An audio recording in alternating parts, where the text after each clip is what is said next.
நம்ம போன தடவை பல்லாவரம் சந்தைக்கு போயிருந்தோம்ல, அங்கே பார்த்தீங்கன்னா இந்த மாதிரி ஒரு லெனோவோ ஃபோன் எடுத்திருந்தோம். டிஸ்பிளே வந்து ரொம்பவே உடஞ்சிருந்துச்சு, அந்த பேக்லேயும் கொஞ்சம் டேமேஜ் இருந்துச்சு. பட் இப்போல்லாம் லெனோவோ ஃபோனுக்கு ஸ்பேர் பார்ட்ஸும் சரி, லெனோவோ ஃபோனே வருது கிடையாது. ஏன்னா மேனுஃபேக்சர்லாம் எப்போயும் ஸ்டாப் பண்ணிட்டாங்க. இது ரொம்பவே பழைய மாடல். ஸோ இதை வந்து இன்றைக்கான வீடியோவில் நம்ம ரிஸ்டோரேஷன் பண்ண போகிறோம். பல்லாவரம் சந்தையில் இந்த ஃபோனோட ரேட்டு பார்த்தீங்கன்னா 500 சொன்னாங்க. அப்புறம் நான் தான் அண்ணன் என்ன டிஸ்பிளேலாம் தாறுமாறாக உடஞ்சிருக்கு, பின்னாடி பட்டனை காணும், இது பழைய மாடல் வேறு, இதுக்கு ஸ்பேர் பார்ட்ஸே கிடைக்காது, நான் ஒரு மெமரிஸ்க்காக தான் இதை வாங்குறேன் அப்படி சொன்னேன். சரிப்பா அப்படின்னு சொல்லிட்டு பேரம் பேசி ஒரு 100 ரூபாய்க்கு ஃபைனல் பண்ணி வாங்கிட்டு வந்தோம். இது வந்து நான் சின்ன வயசில் யூஸ் பண்ணியிருக்கிறேன். நீங்கள் எத்தனை பேர் யூஸ் பண்ணியிருக்கீங்க அப்படிங்கிறது கீழே கமெண்ட் பண்ணுங்கள். சரி, ஓகே, அவ்வளோன்னு பேசாமல் இதை ஓப்பன் பண்ணி ரிஸ்டோரேஷன் பண்ணுற வேலையை பார்ப்போம். ரகளைகள் ஆரம்பம்.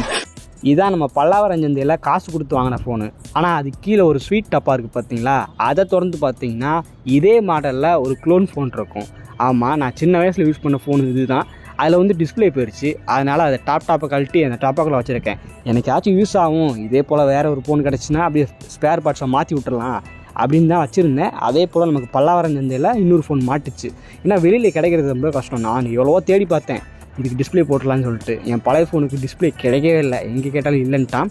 சரி, அதனால தான் நான் வந்து சேவ் பண்ணி வச்சுருந்தேன், எனக்கு யூஸ் ஆகுது. நான் 10th படிக்கும்போது இந்த ஃபோனை வந்து செகண்ட் ஹேண்டில் ஒருத்தன்ட்ட வாங்கினேன், 600 ரூபாய்க்கு வாங்கினேன். அப்போ பார்த்தீங்கன்னா ஃபோன் வாங்கின ஆர்வத்தில் பின்னாடி ஸ்பைடர்மேன் ஸ்டிக்கரு, அந்த ஸ்டிக்கரு இந்த ஸ்டிக்கர்னு ஒட்டி கருப்பு கலர் ஃபோனை மஞ்சள் கலர் ஃபோனாக ஆகிட்டேன். பார்த்தீங்களா எப்படி வச்சுருக்கேன்ட்டு. நான் யூஸ் பண்ண அந்த பழைய ஃபோனோட சொந்தக்காரங்க பார்த்தீங்கன்னா ஆல்ரெடி இந்த ஃபோனை ரிப்பேர் பார்த்துருக்காங்க. ஏதோ ஃபால்ட்டாக இருக்கும் போல், மதர் போர்டெல்லாம் ஓப்பன் பண்ணி ரிப்பேர் பார்த்துருக்காங்க, டூப்ளிகேட்டு தான் போட்டு வச்சுருக்காங்க போல்.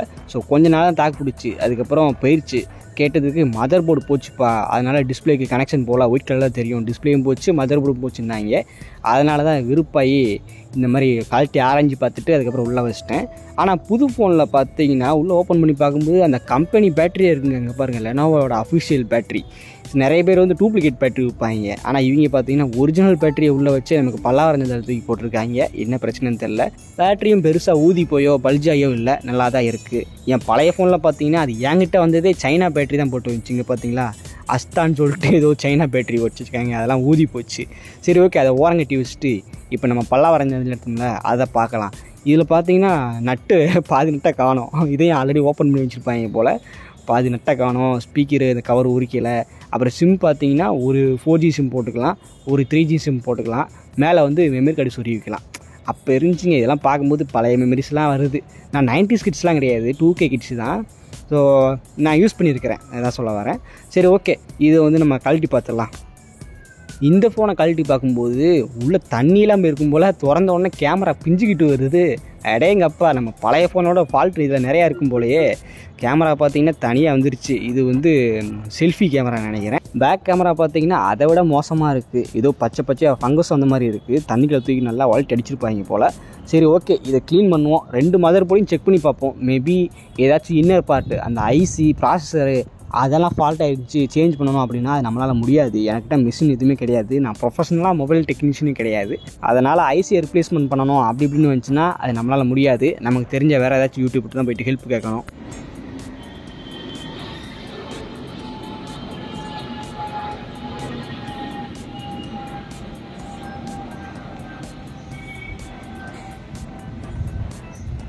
இதில் பார்த்தீங்கன்னா டிஸ்பிளே நல்லா தான் இருக்கும். டிஸ்பிளேக்கு மேலே டெம்பர் கிளாஸ் ஒட்டியிருக்கேன், அந்த டெம்பர் கிளாஸில் உடஞ்சிருக்கு. மற்றபடி டிஸ்பிளேலையோ டிஸ்பிளே கிளாஸ்லேயோ அடிபடலை. அந்த ஃபோனில் என்ன பிரச்சனைன்னு கேட்டிங்கன்னா மதர் போர்டு போச்சு. அதனால் டிஸ்பிளேக்கு போகிற கனெக்ஷன் ஒழுங்காக போகாமல் டிஸ்பிளே வந்து ஒயிட் கலரில் தெரிஞ்சுது. ஸோ டச் நல்லா தான் வேலை செய்யும். இதைத்தான் நம்ம பல்லாவரம் சந்தையில் எடுத்தோம்ல, அதில் போட்டு யூஸ் பண்ண போகிறோம். பட் அதில் போட்டு யூஸ் பண்ணுறதுக்கு முன்னாடி ஃபஸ்ட்டு அந்த பல்லாவரம் சந்தையில் எடுத்த ஃபோனு வந்து ஒழுங்காக ஒர்க் ஆகுதான்னு செக் பண்ணணும். இப்போ நம்ம கையில் வச்சுருக்கோம்ல ஒரு ஃபோனு, அதுதான் பல்லாவரம் சந்தையில் எடுத்தது. க்ளீன் பண்ணிவிட்டு இப்போ பேட்டரி போட்டு ஆன் பண்ணி பார்த்தேன். அந்த பட்டனும் பார்த்தீங்கன்னா தெரிச்சிட்டு வந்துச்சு. இது ஒரு பக்கம் நீட்டிகிட்டு இருக்கு பாருங்கள். ஆன் பண்ணி பார்த்தேன், ஆன் ஆகலை, ஏன்னா பேட்டரியில் சார்ஜ் இல்லை. அதுக்கப்புறம் இது வந்து மைக்ரோ யூஎஸ்பி பின்னு தான். ஸோ அதுலேயே நம்ம சார்ஜ் போட்டு பார்க்கலாம் கொஞ்சம் நேரத்துக்கு. அப்போ தான் பேட்டரி கொஞ்சம் சார்ஜ் ஆகிட்டு மொபைல் என்ன கண்டிஷனில் இருக்குன்னு நமக்கு தெரிய வரும். A few minutes later. ஆரம்பத்தில் பார்த்தீங்கன்னா அந்த இண்டிகேட்டர் ரெட் லைட் ஆன் ஆச்சு. அதுக்கப்புறம் டிஸ்பிளே ஆன் ஆயிடுச்சுங்க. உள்ளே வந்து லைட்டாக அடிபட்டுருக்கும் போல். பட் மேலே அந்த டச் கிளாஸ் தான் ரொம்ப உடஞ்சிருக்கு. 0% சார்ஜ்லேயே காட்டுச்சு. ஆஹா, நமக்கு ஆன் ஆனதே பெரிய விஷயம். போர்டில் எதுவும் இஷ்யூ இல்லைன்னு சொல்லிட்டு ரொம்ப வருஷம் கழிச்சு இந்த செல்லத்தை ஆன் பண்ணுறோம். அதனால் இதை சார்ஜ் போட்டுக்கிட்டே நோண்டக்கூடாது. இப்போதைக்கு கொஞ்சம் சார்ஜ் போட்டுட்டு அப்புறமா நோண்டலான்னு சொல்லிட்டு பின்னாடி ரப்பர் பேண்டை போட்டு அப்படியே ஓரமாக வச்சிட்டேன். சரி, இது சார்ஜ் ஏறுற நேரத்தில் நான் ஒன்று சொல்லிடுறேன். அதாவது உங்ககிட்ட இந்த மாதிரி பழைய ஃபோன் இருக்குது, அதுக்கு வந்து ஸ்பேர் பார்ட்ஸ் கிடைக்கல, எங்கேயாச்சும் கிடைக்குமா அப்படின்னு கேட்டிங்கன்னா, என்கிட்ட இதே போல் நிறைய பழைய ஃபோன் இருக்குது. ஃபோன் மட்டும் கிடையாது, பழைய ஹார்ட் டிஸ்க்கு, பழைய லேப்டாப்பு, பழைய மியூசிக் பிளேயர்னு சொல்லிட்டு எதுவாக இருந்தாலும் என்கிட்ட கேட்கலாம். நான் பல்லாவரஞ்சந்த பழைய எரும்கள்லேருந்து நிறைய எடுத்து வச்சுருப்பேன். அதனால் பார்ட்ஸ் எதுவும் தேவைப்படுது, இல்லை நம்ம சேனலில் ஒரு பொருளை ரீஸ்டோரேஷன் பண்ணி போட்டிருக்கோம், அது உங்களுக்கு தேவைப்படுது அப்படின்னா தயங்காமல் எனக்கு வாட்ஸ்அப்பில் மெசேஜ் பண்ணலாம். இந்த வீடியோட டிஸ்கிரிப்ஷனில் பார்த்தீங்கன்னா நம்ம வாட்ஸ்அப் சேனலோட லிங்க்கை நான் மென்ஷன் பண்ணியிருக்கிறேன். அதை ஜாயின் பண்ணிக்கோங்க. அப்போ தான் நான் என்னென்ன பொருளை நான் செல் பண்ண போகிறேன் அப்படின்னு அப்டேட் வரும். இது வந்து நான் யூஸ் பண்ண ஃபோனோட கேமரா. இது பார்த்திங்களா எப்படி தெளிவாக இருக்குன்ட்டு. ஆனால் பல்லாவரஞ்சந்தில் எடுத்த ஃபோனில் இருக்க கேமரா பார்த்திங்கன்னா ஒரு மாதிரி பூஞ்சையெல்லாம் பிடிச்சிருந்துச்சி. மழை தண்ணியில் போட்டாங்களா சாக்கடை தண்ணியில் போட்டாங்கன்னு தெரியல, ரொம்பவே கேமராக இருந்துச்சு. அதனால் நம்ம பழைய ஃபோனில் இருந்த கேமராவும் இதுக்கு செட்டப் பண்ணி வச்சுக்கலாம். கொஞ்சம் நேரத்துக்கு அப்புறம் நம்ம பல்லாவரஞ்சந்தில் எடுத்த ஃபோனில் ஃபுல் சார்ஜ் ஆயிடுச்சு. இப்போ பார்த்திங்கன்னா நான் ஆன் பண்ணுறேன். கொஞ்சம் நேரம் அப்படியே லோகோ தெரிஞ்சிச்சு. நான் கூட எது சாஃப்ட்வேர் இஷ்யூ இருக்குமோ, திடீர்னு ஆஃப் ஆயிருமோ அப்படின்னு நினச்சிட்டு இருந்தேன். ஆனால் உள்ள கொஞ்சம் நேரத்துக்கு அப்புறம் நமக்கு சர்ப்ரைஸ் கொடுத்தா பாருங்கள். இங்கே பாருங்கள், ஃபோன் ஆன் ஆயிடுச்சுங்க.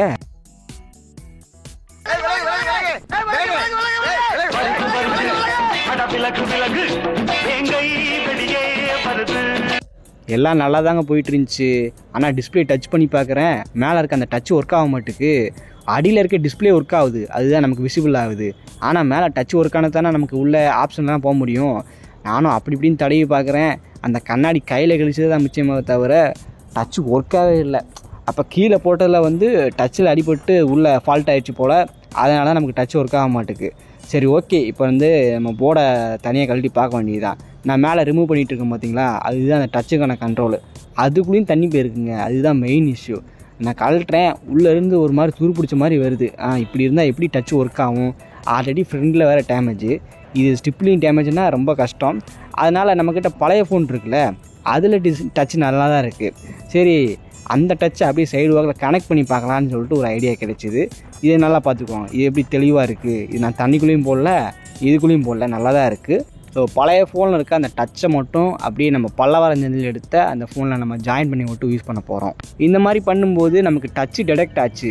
ஆனால் டிஸ்பிளேயில் பார்த்தீங்கன்னா அன்னெசரி ஸ்க்ரீன் டச்சுன்னு காட்டுது. அதாவது நீங்கள் குண்டகமாக டச் பண்ணுறீங்க, மேபி இது உங்கள் விருப்பம் இல்லாமல் யாரோ டச் பண்ணுற மாதிரி இருக்குது, அதனால் நாங்கள் ஸ்க்ரீனை லாக் பண்ணுறோன்னு சொல்லிட்டு டெம்பரரியாக அந்த மாதிரி காட்டுது.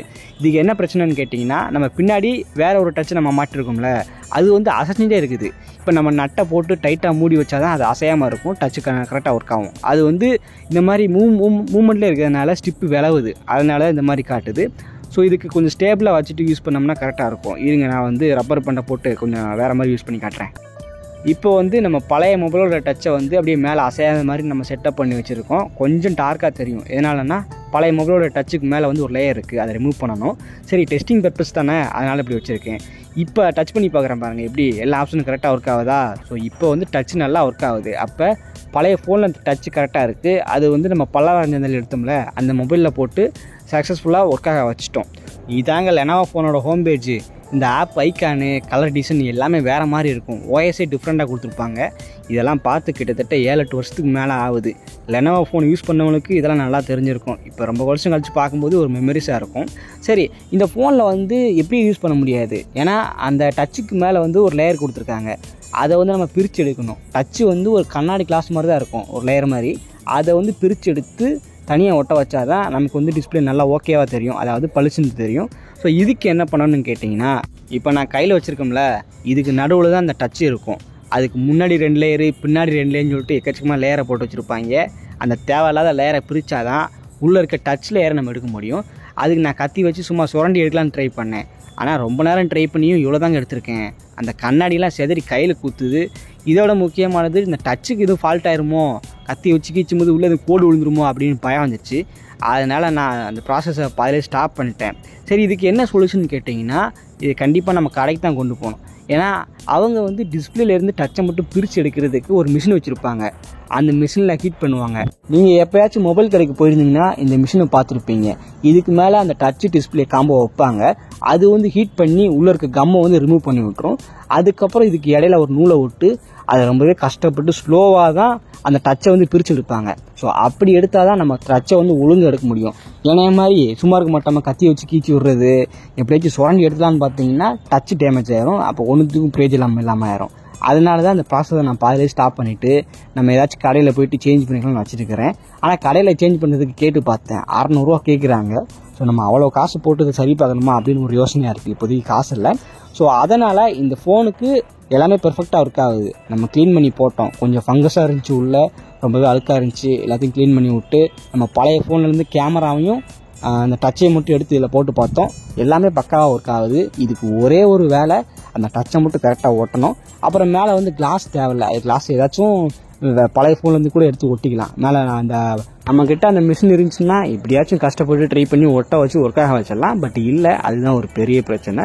ஸோ இந்த வீடியோ பார்க்குற உங்களுக்கு இந்த ஃபோன் எனக்கு தாங்க, என்கிட்ட வந்து இதுக்கு டிஸ்பிளே டச்செல்லாம் இருக்குது, நான் போட்டு ஒர்க்காக வச்சுப்பேன் அப்படி இருந்தாலோ, இல்லை நீ அப்படியே கூட நான் வந்து கடையில் போயிட்டு நான் ஒட்ட வச்சு நான் இந்த ஃபோனை யூஸ் பண்ணிக்கிறேன், எனக்கு ஃபோன் தேவைப்படுது அப்படி இருந்தாலும் எனக்கு தாராளமாக வாட்ஸ்அப்லேயோ அல்லது இன்ஸ்டாகிராம்லேயோ மெசேஜ் பண்ணி இந்த ஃபோனை வாங்கிக்கோங்க. இது எனக்கு தேவையில்லை, நான் ஆல்ரெடி என்னோடய ஃபோன் ஓகே தான். இது வந்து நம்ம சப்ஸ்கிரைபர் கொடுக்க தான் வச்சுருக்கிறேன். ஸோ தேவைப்பட்டுச்சு அப்படின்னா கேட்டு வாங்கிக்கோங்க. ஸோ அவ்வளோதான் இந்த வீடியோ. தேங்க்ஸ் ஃபார் வாட்சிங். இந்த வீடியோ பிடிச்சதுன்னா கண்டிப்பாக லைக் போட்டுருங்க. நீங்கள் சப்ஸ்கிரைப் பண்ணாட்டியும் பரவாயில்ல, லைக் போட்டிங்கன்னா எனக்கு ஒரு எங்கேஜிங்காக இருக்கும். ஸோ அடுத்த வீடியோவில் பார்ப்போம்.